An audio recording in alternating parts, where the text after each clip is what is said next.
திரும்பிய பக்கமெல்லாம் ஈவே ராமசாமிக்கும் கலைஞர் கருணாநிதிக்கும் சிலைகள் இருக்கின்றன. இந்த இனத்துடைய வரலாற்றை மீட்டெடுத்த கோவிந்தராசனருக்கு தமிழ்நாட்டில் எங்கே ஒரு சிலை உண்டா? ஏன் நாம் சிலப்பதிகாரத்தை தமிழ் தேசிய காப்பியம் என்கின்றோம் என்றால் அது முடிகளுக்கு மூவருக்கும் உரியது. கலைஞர் கருணாநிதியிடம் ஒப்படைக்கப்பட்ட சிலை எங்கே இருக்கிறது என்றது கூட தெரியல. இதை நாம் புரிந்து கொள்ளணும். திட்டமிட்டு தமிழ் இனத்துடைய வரலாறு நசுக்கப்படல, மறைக்கப்படல, அழிக்கப்படுகிறது என்பதை நாம் புரிந்து கொள்ள வேண்டும். எல்லா கல்வெட்டுகளும் தமிழ்நாட்டில் இருந்து படியெடுத்துக் கொண்டு போய் அதை மைசூரில் வைக்க வேண்டிய தேவை என்ன இருக்கிறது என்பதை நாம் எண்ணி பார்க்க வேண்டும். எந்த மொழி போராட்டத்தினால் திராவிட இயக்கம் இங்கே ஆட்சிக்கு வந்ததோ அந்த மொழிப்போர் ஈகியருக்கு ஒரு நினைவிடம் கிடையாது. பூம்புகாரில் 15,000 ஆண்டுகளுக்கு உட்பட்ட துறைமுகத்துடைய கூறுகள் எஞ்சி இருக்கின்றன. ஒரே நேரத்தில் 70 வணிக கப்பல்கள் வந்து செல்வதற்குரிய தடங்கள் இருக்கின்றன என்று அதோடு முடிஞ்சு போச்சு.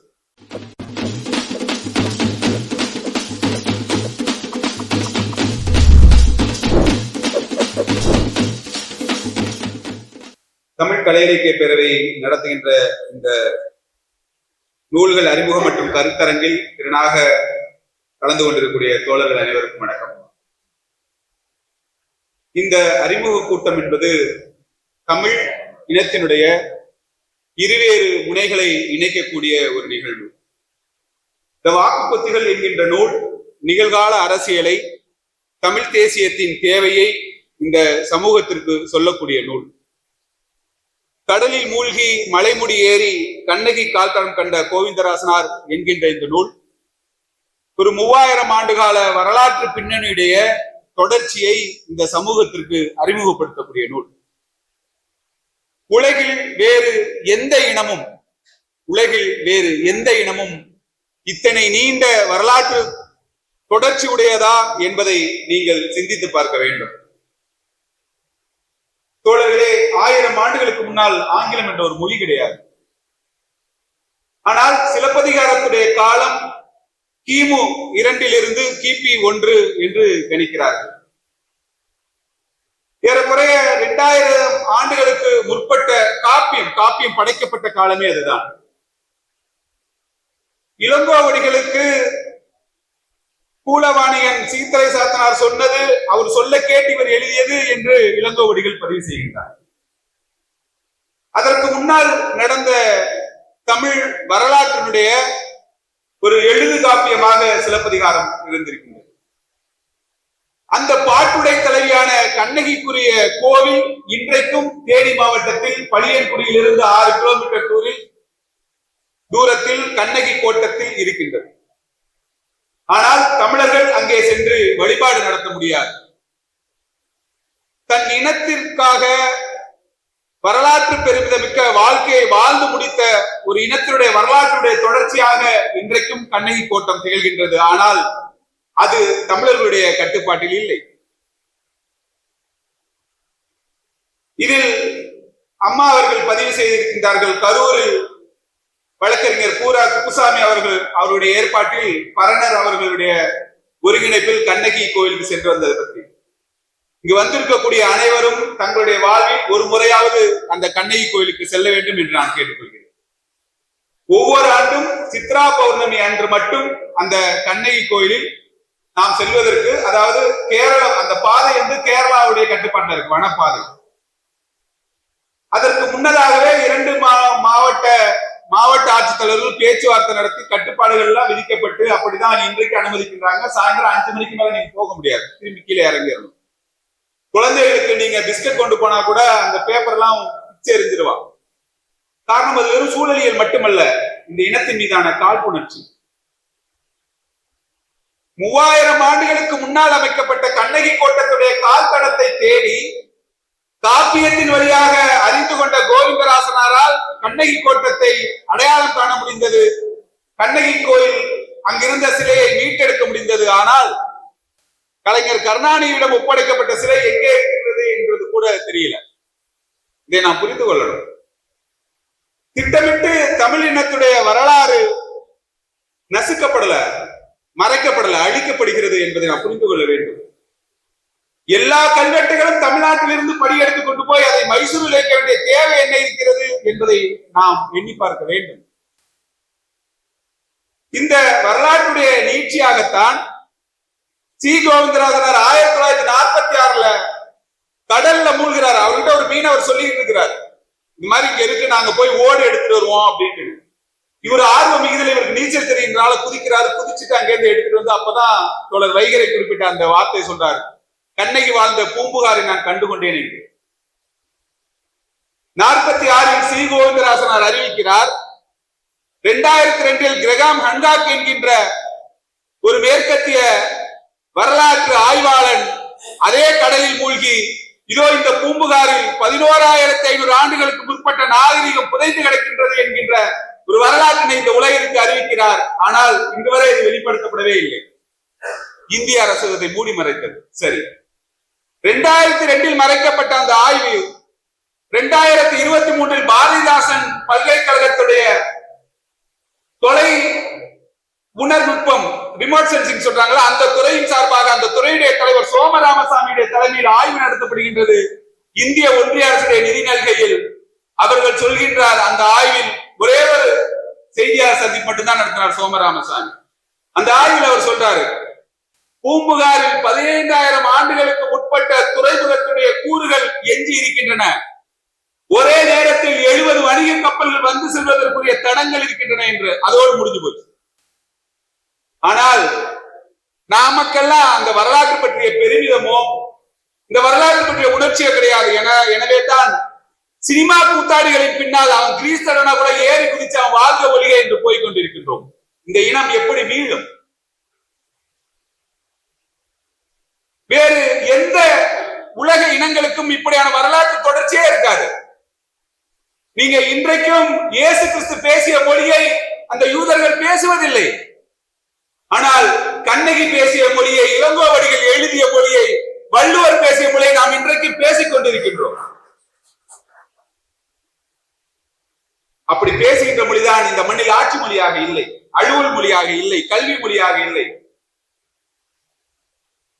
இது பற்றிய விழிப்புணர்வை, சிந்தனையை ஏற்படுத்துவதுதான் தமிழ் தேசியம் என்பது. இந்த சிந்தனைகளை அடுத்த தலைமுறைக்கு கடத்த வேண்டிய தேவைதான் ஒரு தமிழ் தேசிய படைப்பாளருடைய தேவை என்று நாங்கள் நம்புகின்றோம். அந்த அடிப்படையில் தான் இந்த 2 நூல்களும் இங்கே அறிமுகம் செய்யப்படுகின்றன. தோழர்களே, பூம்புகார், இன்றைக்கு நம்ம சொல்றோம்ல பூம்புகார், இந்த பூம்புகாரை அறிமுகப்படுத்தியவர் சி. கோவிந்தராஜனார். கருணாநிதி காலத்துல அங்க ஒரு நினைவகம் மாதிரி எல்லாம் கட்டினாங்க பூங்காலாம். ஆனால் இன்றைக்கு போய் பாருங்க, இடிஞ்சு கிடக்கு. திரும்பிய பக்கமெல்லாம் ஈவே ராமசாமிக்கும் கலைஞர் கருணாநிதிக்கும் சிலைகள் இருக்கின்றன. இந்த இனத்துடைய வரலாற்றை மீட்டெடுத்த கோவிந்தராஜனருக்கு தமிழ்நாட்டில் எங்கே ஒரு சிலை உண்டா? அன்பில் தர்மலிங்கத்துக்கு கூட இங்க ஒரு சிலை இருக்கு. ஆனால் சி. கோவிந்தராஜனாருக்கோ மறைமலை அடிகளுக்கோ இந்த மண்ணினுடைய மாண்பை மீட்டுக் கொடுத்தவர்களுக்கே இல்லை. ஏன் திருவள்ளுவருக்கே கூட இங்க அரசு சார்பில் சிலை கிடையாது. திருச்சிராப்பள்ளி தமிழ்ச்சங்க கட்டடத்துலதான் இருக்க வேண்டிய அரசு சார்பில் அரசு இடத்தில் சிலை கிடையாது. எந்த மொழி போராட்டத்தினால் திராவிட இயக்கம் இங்கே ஆட்சிக்கு வந்ததோ அந்த மொழிப்போர் ஈகியருக்கு ஒரு நினைவிடம் கிடையாது. அஜர்பைஜான் அங்கே கருப்பு ஜனவரி என்கின்ற அந்த அஜர்பைஜான் தாக்குகின்ற போராட்டத்தில் ரஷ்யாவுடைய தாக்குதலில் 163 பேர் இறந்து போறாங்க. அந்த 163 பேருடைய பெயர் வரலாற்று குறிப்புகளோடு ஒரே இடத்தில் அங்கே நினைவகம் அமைக்கப்பட்டிருக்கின்றது. அஜர்பைஜானுடைய மக்கள் தொகை எவ்வளவு? அஜர்பைஜானுக்கு என்ன இலக்கிய வளம் இருக்கிறது? அஜர்பைஜானுக்கு என்ன தொன்ம கூறுகள் இருக்கின்றன? ஆனால் இங்கே கீழடி கண்டுபிடிக்கப்பட்ட பின்னால் அதற்கு திராவிடத்துடைய சுண்ணாம்பையும் ஆரியத்துடைய வண்ணத்தையும் குலைத்து பூசுகின்ற வேலைதான் நடந்துகிட்டே இருக்கு. தஞ்சை பெரிய கோவிலில் ஆழ்துளை கிணறுக்காக துளையிட்ட பொழுதுதான் அந்த கோவிலுடைய கட்டட அமைப்பை தெரிந்து கொண்டார்கள். சர் ஆர்தர் காட்டன் கல்லணையை மறுநிர்மாணம் செய்கின்ற பொழுதுதான் அங்கு இருக்கக்கூடிய மணல் போக்கியையும் அந்த கல்லணை கட்டுமானத்தையும் கண்டறிந்து உலகிற்கு சொன்னான். நீரியல் தொழில்நுட்பத்தில் நீங்கள் யாருக்காவது நன்றி செலுத்த வேண்டும் என்றால் இதோ இந்த கல்லணையை கட்டினானே, கரிகார் பெறுவர் தான், அவனுக்கு நீங்கள் நன்றி சொல்லுங்கள் எழுதினார். அந்த சர் ஆர்தர் காட்டன் தான் தவளேஸ்வரத்தில் ஏற்பட்ட பஞ்சத்தை நீக்குவதற்கு இதே கல்லணை தொழில்நுட்பத்தோடு அங்கு அணை கட்டினார். மேற்கத்திய அறிஞர்கள் இங்கிருந்த வரலாற்றை கற்றுக்கொண்டு இங்கிருந்த தொழில்நுட்பத்தை கற்றுக்கொண்டு போகிறார்கள். ஆனால் இங்கேயே இருக்கக்கூடிய ஆரியமும் திராவிடமும் தமிழ் இனத்துடைய அடையாளங்களை மட்டுமல்ல அறிவியல் உட்பட அளிக்கின்றது. தோழர் வைகரை குறிப்பிட்டாரு, முதல்ல நிலாவில யார் கால் வச்சாங்கன்னா ஆம்ஸ்ட்ராங் இல்ல, அனுமான்னு சொல்லுங்கிறான். முதல்ல பிளாஸ்டிக் சர்ஜரி யாரா பண்ணான்னா பிள்ளையாருக்கு பண்ணாருன்றான். இதை பகுத்தறிவு என்கின்ற பெயரில் எதிர்த்த திராவிட இயக்கம் மறுமுனையில் ஆரியத்தோடு கைகோர்த்து கொண்டு தமிழ் இனத்துடைய மெய்யியலை வரலாற்று கூறுகளை அளித்தது மறந்துடாதீங்க. நாம் நிலத்தை 3 வகையாக 5 வகையாக பிரிக்கிறோம். ஆனால் 4 வகை: குறிஞ்சி, முல்லை, மருதம், நெய்தல். இவை தன்னுடைய இயல்பில் இருந்து திரிந்து போனால் அது பாலை. இதுதான் நம்ம சொல்லுகின்ற வகை. ஆனால் சிலப்பதிகாரத்தை நீங்கள் எடுத்துக்கொண்டிருக்கின்றால் நெய்தலில் துவங்குகின்றது, அதற்கு பின்னால் அது மருதத்திற்கு வருகின்றது. பூம்புகாரை துவங்கி உரையில் வந்து மாறி போறாங்க. எங்க கண்ணகி அடுத்து முல்லை நிலத்துக்கு போறா, அவ வாழ்ந்தது குறிஞ்சியில.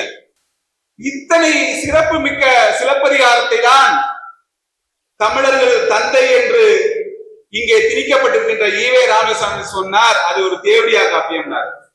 நம்ம கோபம் வரல. காரணம், அவர் கட்டிவிட்ட கோவணத்தோடு தான் நாம் சுற்றி கொண்டு திரிவதாக இன்றைக்கும் திராவிடம் இங்கே கூச்சலிட்டுக் கொண்டிருக்கிறது. இவைகளெல்லாம் மீட்டெடுக்க வேண்டும் என்றால் இந்த இனத்தின் மட்டுமல்ல, இந்த மொழியில் ஆழங்கால் பட்ட உணர்வோடு. ஏன் நாம் சிலப்பதிகாரத்தை தமிழ் தேசிய காப்பியம் என்கின்றோம் என்றால் அது முடிகளுக்கு மூவருக்கும் உரியது. அப்படித்தான் திருக்குறள்ல சொல்றார் தமிழே இல்லை என்று. ஆனால் அது தமிழனுக்குரிய காப்பியமாக மட்டுமல்ல, ஒரு அறிவினுடைய தமிழ் இனத்துடைய மெய்யியல் கூறுகளை உள்ளடக்கியதாக, இன்றைக்கும் பொருளியல் குறித்து எல்லா விதமான விளக்கங்களை உள்ளடக்கியதாக திருக்குறள் இருக்கிறது. இவைகளை நாம் உள்வாங்கிக் கொண்டு இன்றைக்கு இருக்கக்கூடிய இந்த திரை நட்சத்திரங்களுக்கு பின்னால் சீரழிவதை தவிர்த்து, சிலப்பதிகாரம் என்றால் ஏதோ அது என்னங்க, அது வெறுமன கதைங்க. கண்ணகி வந்து மாற திருகி எரிஞ்சா மதுரை எரிஞ்சிச்சான், அது எப்படி எரியும்? சாதாரணமா சொல்ற, வயிறு சொல்றேன்டா நீ நாசமா போவான்ட்டுன்னு. இதுதான் அது. ஆனால் பகுத்தறிவு என்கின்ற பெயரில் நம் கையை கொண்டே நம் கண்ணை குத்துகின்ற வேலையை இவர்கள் செய்தார்கள். இவைகளிலிருந்து நாம் மீள வேண்டும் என்றால் நம்முடைய வரலாற்று பெருமிதமிக்க சங்க இலக்கியத்தில் ஆழங்கால் பட்ட அறிவோடு, வாசிப்புணர்வோடு, வாசிப்பு அனுபவத்தோடு அடுத்த தலைமுறை ஒரு புதிய இலக்கியத்தை படைக்க வேண்டும். அந்த தமிழ் தேசிய இலக்கியம் தான் தமிழ் தேசிய அரசியல் உரிமையை மீட்கும், இறையாண்மையை மீட்கும் என்பதை சொல்லி என்னுடைய தலைமையுரை நிறைவு செய்கிறேன். நன்றி, வணக்கம். இவ்வாறான பல செய்திகளை, பல சிக்கல்களுக்கு விடை கிடைக்கக்கூடிய செய்திகளை தமிழர் கண்ணோட்டம் வலைவழியில் வெளிப்படுத்தி வருகிறோம். இது தற்சார்பாக செயல்படுவதற்கு நிதி தேவைப்படுகிறது.